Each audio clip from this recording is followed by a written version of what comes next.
What's up, y'all? It's Friday.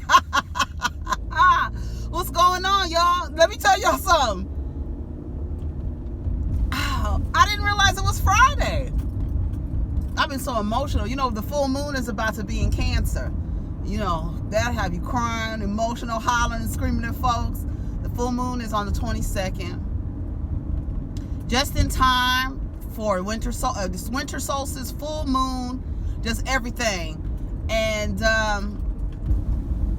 you know, time to recharge during the full moon, right? We know that. So if you're feeling kind of emotional this week, like wild emotional, because the full moon is changing. Now, for the folks that say the full moon don't do nothing, if it can change the tides, goddammit, it can change you. So it's an emotional sign, but it's also a good time to recharge and to reevaluate, you know, manifest. You understand what I'm saying? So let's get on, you know, make sure you do that this weekend. You can go online and look for any kind of rituals, you know, spiritual bath, whatever you want to do. Just go online, look for them. Go on Instagram, probably find some nice little rituals that you could do for the full moon. I have topics today. Ooh.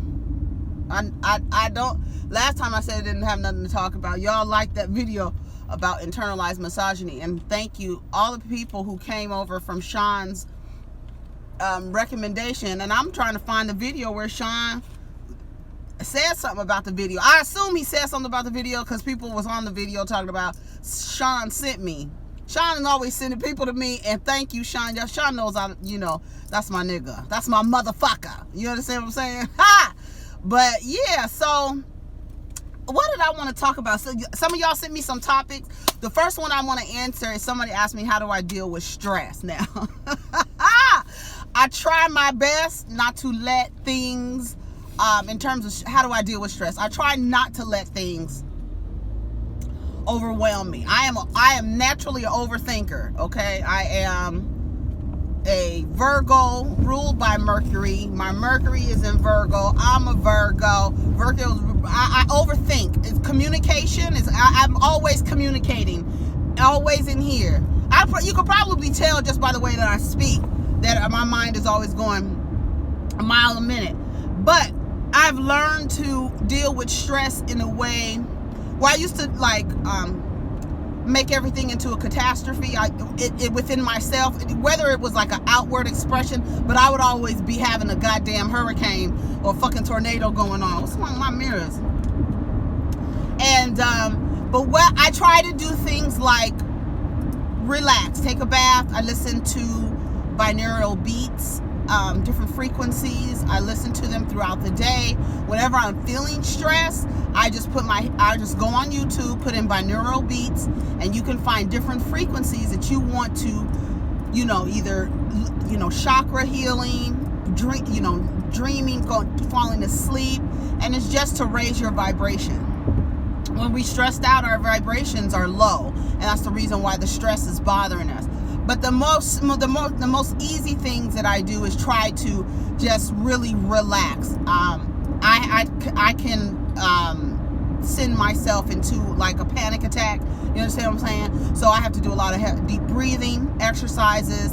I burn sage, but I don't want y'all burning sage because so many of these corporations and little cutesy magazines are making witch kits, and they're using sage in them, and it's really depleting the production, and they can't produce it fast enough, so we're running out of sage. So if you want to burn something else, there's so many other kind of smudge sticks that you can buy that are not sage, from eucalyptus to there's just so many, and you can go on Etsy and find them, you can go on Amazon and find them, you can go in one of these little Instagram boutiques and find them, but I burn sage or Palo Santo. I have I use light therapy as well. When I go to sleep at night, I use a red light in my room. It actually helps. If you do your research, it helps with depression. And then I also have salt lamps all over, and I have diffusers with essential oils going going throughout my home. So I put, like, depending on what I'm trying to achieve, if I'm trying to focus, then I'll like put like an orange and a lemon and maybe a peppermint essential oil blend. And I'm all the way over here in the second lane. I need to be getting off. I'm about to be one of these motherfuckers I cuss out. And then I also, like, for sleeping, I'll do like a eucalyptus and a lavender. I share my blends on Twitter. Whatever blend I'm diffusing at the time, I'll just tweet out what I'm last night I did frankincense and rosemary, and when I tell you, it smells so good. Oh my God. And I'll put it before I go to sleep. I smelled it all night, but I tend to overdo it. It says to do like 2 or 3 drops. It'll tell you, go on Pinterest. There's all of these types of diffusers. I got a great diffuser on Amazon. I got a 2 thing for Amazon, but there's some other diffusers that I really like. But that's another thing that I do. Have the house smelling good. I write. I'll start writing or tweet. If I'm feeling stressed out about something, I'll tweet my way through it. So those are different ways that I deal with stress. I hope that helps you, sweetheart. And hopefully you can apply some of those suggestions. Everything works differently for everybody. Some people don't like essential oils. I do spiritual baths too. My ass will have, lady, you're not gonna tailgate me and force me into the intersection. We're not doing that.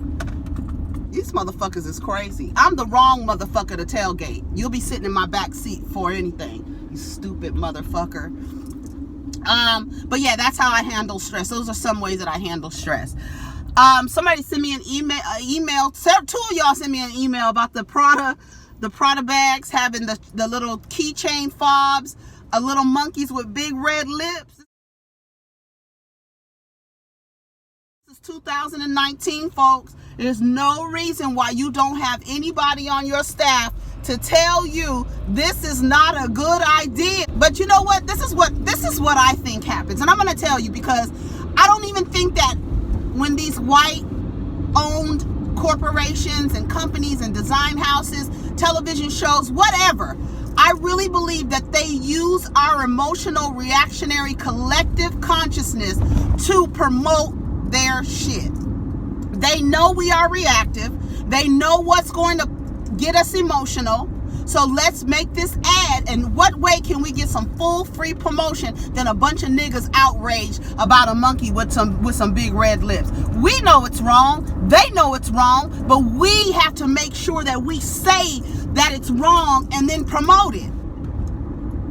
There are groups of people who believe that all publicity is good publicity. They don't care where it comes from. And we do that. We do it. And I believe that they know how, since we're so reactionary to things like that, it's very sensitive, understandably, but we indirectly promote the shit. So that's how I feel. I feel like there's no reason for y'all to have monkeys on keychains in the door windows with big red lips. There's no way. And you can't say you didn't know it. It's American history. You cannot say that you didn't know anything about that. So fuck Prada and their excuses, and we're gonna pull it from the shelves. But yeah, now people who have bought it, they selling that shit probably on eBay for an extraordinary amount of money. Cause now, Prada's pulling it from the shelves. Honey, please. Whatever, honey. I just want to say something quick about this thing with Cardi B and Tasha K. I want to preface this with, I don't like to talk about other vloggers, whatever the fuck they do. Everybody has their own lane. I'm in this 3 lane here. I like to go down the middle, even though it's kind of rough and bumpy, you see? But the bumpy road I'm taking is the easier road, so I'm dealing with the bumps because I want to be in the middle road, and y'all don't have to deal with it too. But anyways, I wanted to say about that whole situation.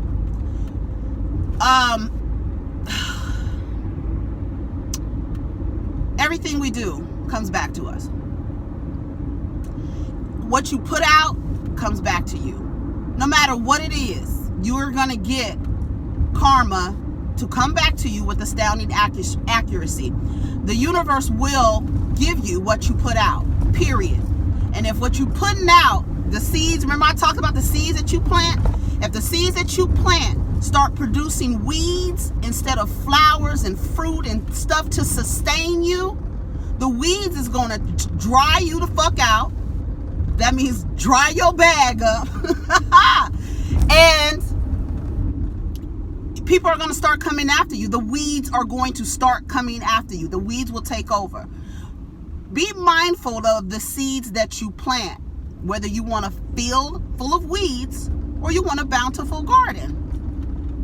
I think her tactics, I don't subscribe to. I don't think that they're particularly productive in the long run. You understand what I'm saying? But that's her thing. People like her, but her subjects and her content tends to teeter on obsessive bullying, and like a personal, like she almost knows these people personally. I feel bad for her because when I look at her videos, like I used to watch when she first came out, I used to watch her, but then she started hollering and screaming, and it was all of this chaotic, like retrograde, like a type of backwards energy. You understand what I'm saying? It was like, what is she doing? Like, wait a minute, girl, that's not the one. You're not supposed to take it in that direction. When you have a platform that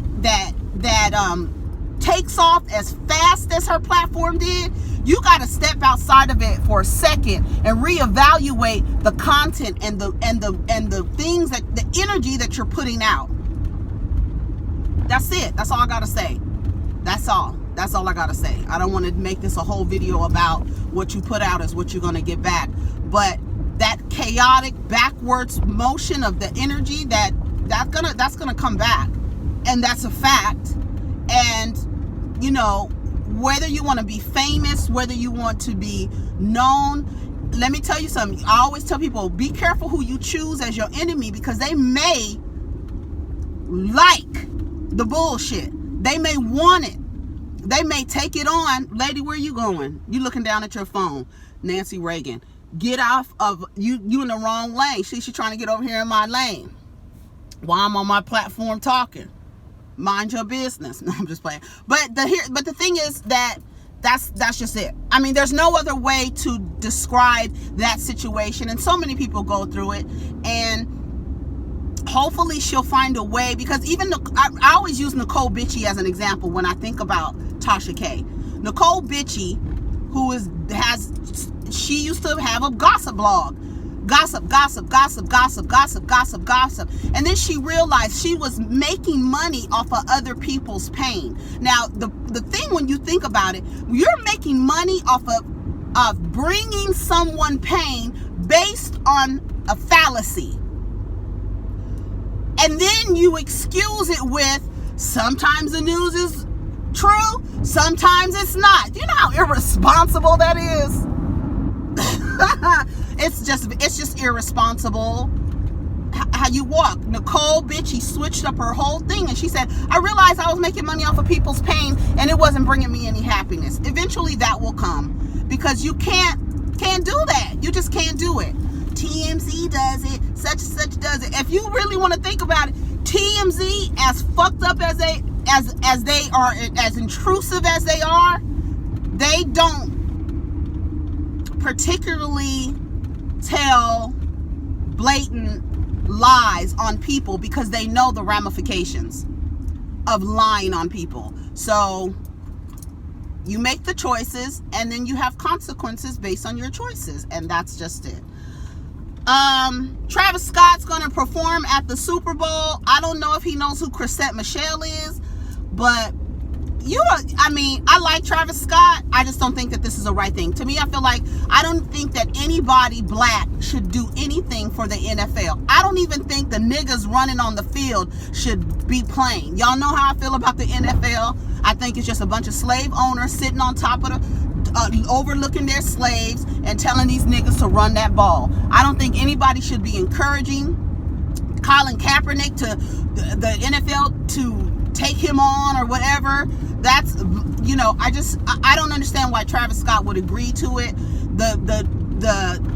Usually the people in the stadium are Confederate flag waving racists. So I don't know why you would want to be that. Maybe, I mean, a lot of people see the Super Bowl stage as an opportunity for exposure. But I believe, just how I believe with the Prada situation, they only want black people to draw for a draw. That you're being used, and we'll see. I mean, I guess Travis Scott will see that after doing this performance.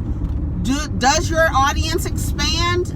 Have you reached a new demographic? I doubt it. You're being used, and I pretty much hope that nobody tunes in for the Super Bowl or at all. Where the halftime show, the actual game, none of it, because it's a bunch of bullshit.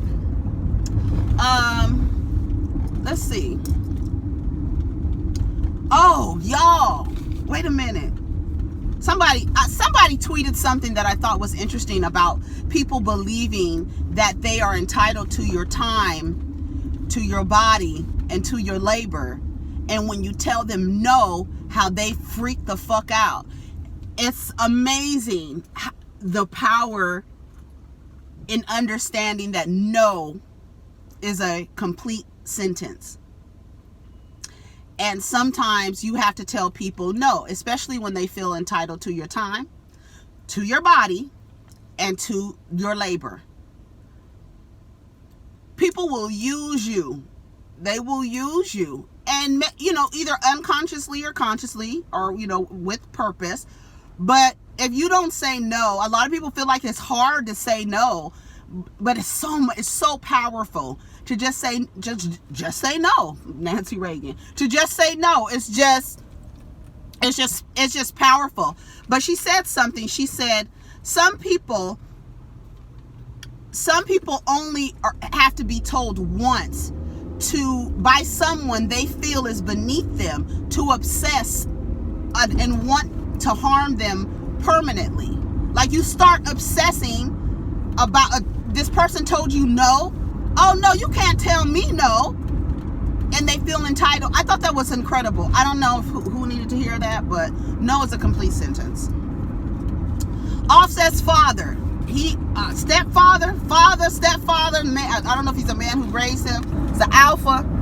And he wrote this post in his little Facebook group, really just blaming Cardi B for all the situation, saying that, I don't know who he said, it's somebody who's on drugs. It's this idea that he didn't want this in his life, and Cardi B is this female who's always on Cardi B. Let me tell you something about Cardi B and what you guys are going to have to understand about her. She is an Instagram, or was an Instagram stripper, like, you know, promoting herself on Instagram. The fact that anyone, and I know that after you become this, you know, famous or whatever, we expect people to behave a certain way after they start making a lot of comments, which how much money you make, it doesn't have anything to do where you are mentally, how you do, it's something that has to change over time. Like, you have to change over time. She became famous on the internet. She uses the internet as her platform. So I don't know why y'all think that she's not going to respond to people by the same way that made her famous. She's going to respond. His father, everything was her fault. You know, the picture of the baby, he wanted to be able to use the baby and monetize off the baby.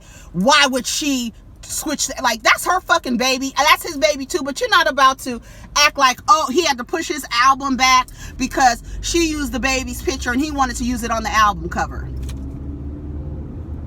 The father, if you read the note that he left, it's a lot of blame on her, a lot of his son. You know, he says at one point, I understand it's both sides, but then you're making suggestions and about people on drugs and shit. Like, that shit is crazy. People with mental illness. First of all, you have two people under the age of 30 who have access to a lot of money, who have access to men and women. You heard what I said. They have access, stardom, and money, and you want these two people to get married and then perform monogamy. It's a clusterfuck, and it's a bomb waiting to explode. She should have never got married to that guy. Like, you guys are in the industry that at 25, I don't know, I think it was just a bad decision, whether she goes back or not, but the dad was making it seem like it was all her fault. Your son loves the attention. I mean, he paid $15,000 for those flowers for her to forgive him when it cost $0 to be faithful. You gonna spend $15 on some ugly ass flowers, and your proclamation was take me back, not I'm sorry, not please forgive me, none of that. Take me back. Like, get the fuck out of here. Get the fuck out of here. OWN drops Love Is. Now, I didn't get a chance to watch it. I guess I can watch it. Well, OWN doesn't really allow a lot of streaming, so I don't know how because I've been trying to watch that other show with the people dating with that emotionally manipulative man. I can't think of his name. Aaron or something. I don't know what his name is on that show. All the girls thought he was so charismatic, and he was emotionally manipulating every single woman on there, and I called it from the second episode. How he was telling every woman what they wanted to hear, and then leaving strings attached to them, but not really attached. Like, I'm gonna throw a string out there and make you feel a certain way. I forget what the guy's name is. You know who I'm talking about. But back to Love Is. Salim Akil and Myra Akil, who are the executive producers of Love Is. She was executive producer of Girlfriends, The Game, Being Mary Jane, and Black Lightning. And they lost the second season. They've been dropped because her husband has two lawsuits filed against him. He was cheating on her, but cheating on her. Listen, this is the shit. This is the bullshit that I just like, oh my God. He was cheating on her, and the woman that he was cheating on her with, he was physically abusing that woman, forcing her into oral sex, peeing in her mouth. I was like, these motherfuckers. And then now your whole shit is ruined because y'all come as y'all a team. And that's why everybody was like, Mara is on Instagram upset over this, not really upset with her husband. Yeah, because she probably fucking already knew, but not to that point, like domestic violence. Like, how you cheating on your wife? First of all, that's violent. And then you're gonna go to the next woman that you cheat on with and then abuse her. Like, that shit is sick. He's 52, she's 48. I don't know what's gonna happen, but I know that their contracts for the second season have been paid out. So your season is canceled, but based on contract negotiations, they've already been paid for the second season. So I know you probably wanted to produce the show and have the show, but your husband fucked up everything.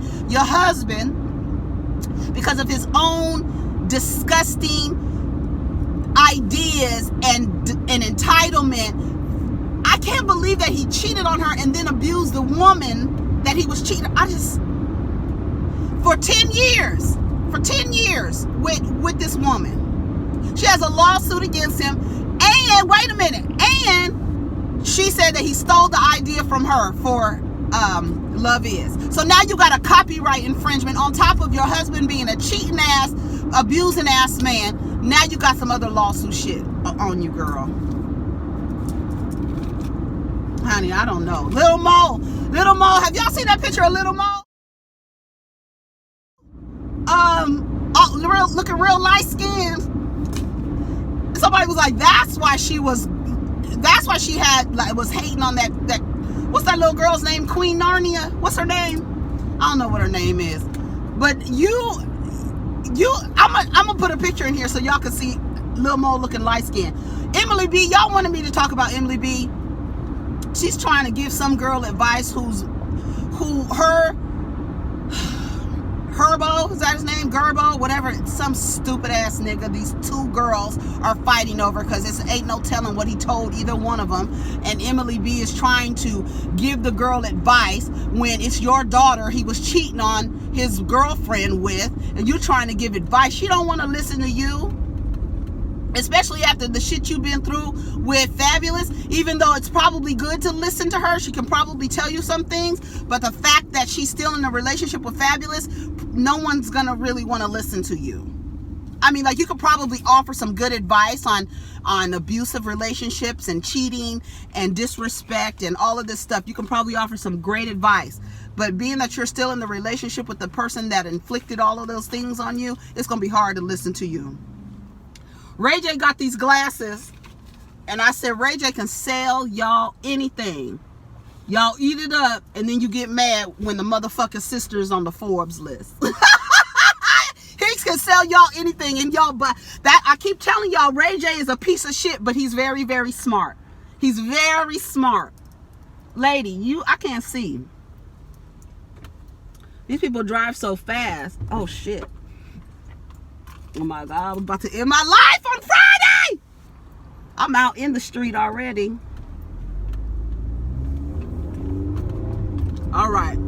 But anyway, what else I had to talk about, y'all? I think that's it. That was a lot. Jacquees, he's so whack. He did Soul For Real remake. He sound like a damn flat. I don't know what. And then Ebro talking about he killed it. I think Ebro is he just likes to go. He's a contrarian. He just likes to go against everything. It don't matter. There's no way in the world that you thought that performance by Jacquees doing that Soul For Real song, My Love, what? Candy Rain. What? That's how he sounded. Just how I just sounded. That's how Jacquees just sounded. Y'all, I didn't take my blinker off. I had my blinker on. People be driving fast, speeding to red lights. I mean, maybe, I don't know. Is that indicative of your life? Speeding to a red light? Oh, shit. Can you imagine? Anyways, I think I've talked about everything. I tried to go through my tweets and talk about what I talked about. Follow me on Twitter at SweetFaceDinero, DINERO. Go ahead and like, subscribe, and share this video. And y'all have a wonderful weekend. Take care of each other and protect your energy. Peace.